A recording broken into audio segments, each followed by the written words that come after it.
എയർപോർട്ടിൻ്റെ വ്യൂ കണ്ട് ലാൻഡിങ് കണ്ട് നമുക്ക് എൻജോയ് ചെയ്യാൻ പറ്റിയ ഒരു കിള്ളൻ സ്പോട്ടാണ് നമ്മൾ കാണുന്നത്. കണ്ടില്ലേ മുകളിൽ ആൾക്കാർ ഇരിക്കുന്നത്. ആ ഒരു ഫ്ലൈറ്റ് താഴേക്ക് ലാൻഡ് ചെയ്യാൻ വേണ്ടി പോവുകയാണ്. ഒരു കഫേ എന്ന് വേണമെങ്കിൽ പറയാം. ടേക്ക് കഫേ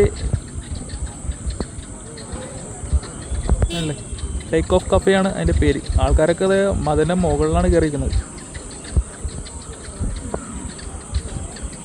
അവർ ചെറിയ ഫ്ലൈറ്റ് നിന്നാൽ ലാൻഡായി. കണ്ടില്ലേ, ഇതൊക്കെ അങ്ങോട്ട് പോകുന്ന ഫ്ലൈറ്റാണ് കേട്ടോ. റൂട്ട് മാറിപ്പോണ ചെറിയ ചെറിയ ഫ്ലൈറ്റാണ്. ഡൊമസ്റ്റിക്. അതാ